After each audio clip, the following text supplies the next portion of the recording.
It's me, Michael, aka Odette Dynasty O'Hara, checking in with you on this beautiful Wednesday evening. I'm going to try to make this as fast as possible.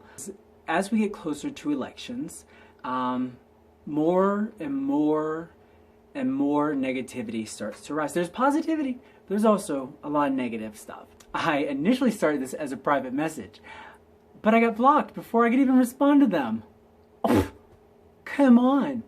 So since they wanted to make this public, I shall as well.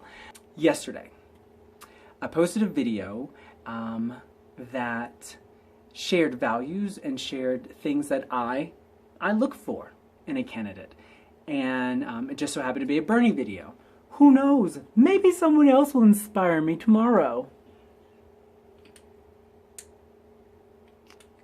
Yeah. So I posted that video, and then someone felt the need to post a comment. But instead of it being a comment, like their actual thoughts on a subject and giving me an alternative solution, it was just pure negativity. It had a little picture with words that said, 1 out of every 3 Bernie supporters are just as stupid as the other 2. How adult are we? Jeez. So, sent him a message after I deleted the post because I was curious.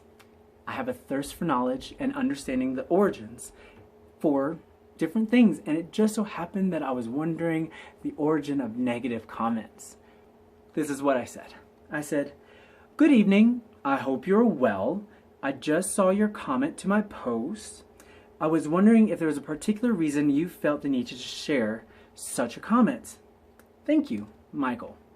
Side note, I'm going to do everything I can to read this just as he wrote it, but my brain might automatically correct the lack of periods and the misuse of certain words. So, sorry. Side note number 2, one thing I do when I get bored is I like to read Craigslist ads with a different accent for each one, sometimes making them like a dinner theater kind of reading. Met you at the Waffle House. You know, things like that. It's fun. Anyway, he writes, "I am entitled to my own opinion. Don't tell me you're a Bernie supporter. Oh Lord, get your head out of your ass and realize the man is a devout socialist and has made a living doing nothing in his existence."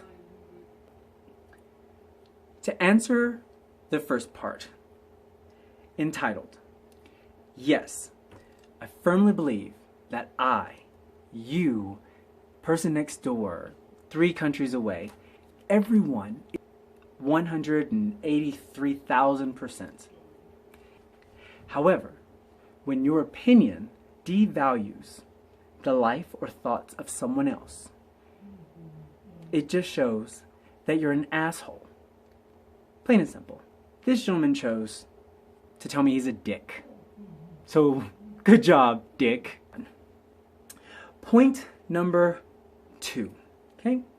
I find it very comical that I'm the one with my head up my ass. The first 2 statements you make, you completely contradict yourself. You are entitled to your own opinion, so when you say don't, I can no longer speak. And I'm not telling you can't speak. I was asking you a question about why you felt the need to post a negative comment. That is all. I wasn't saying your opinion was bad. I was just saying you're a fucking dick. Lastly, we must all watch our words.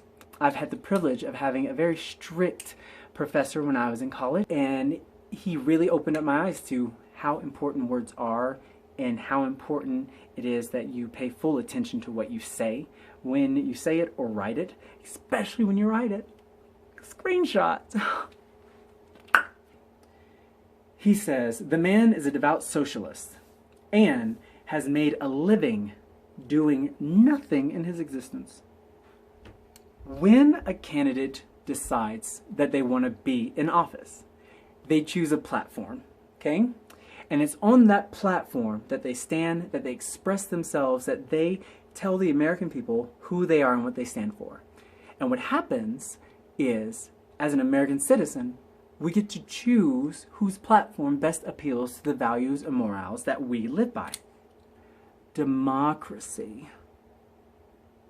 He has made a living doing nothing in his existence, okay? What you're basically saying is that the morals and values that this particular candidate stands for doesn't mean anything to you. You have a different value system. Totally fine. Well, thank you for having values. But what you're doing when you say he has done nothing in his existence, you are negating the actual fact that he has done things that mean something to someone else. The citizen who follows him, and the citizen who watches him and believes in him and is inspired by him, that citizen's thoughts in life mean nothing. One, everyone is entitled to their own opinion, just as long as you're not a blatant dick/asshole in the process. Point number 2, when you're writing, make sure that what you write completely supports and backs up what you've already written. And lastly, when you make a statement about an individual running for office, or anyone for that matter, in the negative, you're completely diminishing the value that that person has had in someone else's life, which then in turn becomes a domino effect of belittling more and more and more people. Let's face it, none of us know everything, but each one of us knows what means something to us, what is our heart's desire to see in our nation, in our country.